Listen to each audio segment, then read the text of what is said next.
Welcome back, folks. It's Jab Anima back again. Many people have written me lately that they want to learn Blender and how can they start. There's an easy answer and there's a hard answer. Let's go over the easy answer first. You need, number one, a computer with a GPU and you need a mouse. Now let's go on to the hard answer. In no particular order, you're going to need some of these things. First, you need to know lighting.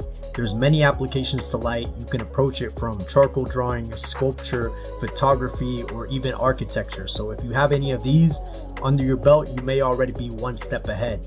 Second, you need to know color theory. Color theory is going to answer the question, what colors will most portray the feeling I want to express? And then which colors are going to complement that color, and how will you distribute all of these colors and still maintain cohesion in the whole piece? Third, you need to know composition.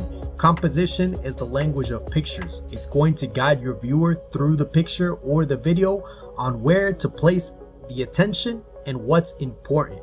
And then the best thing is you'll never fully master any of these skills. So there's always more to learn. There's many more skills that I can't even share with you in 90 seconds. But if you follow me on Instagram, YouTube, or Twitter, I may be able to share more with you. So see you there.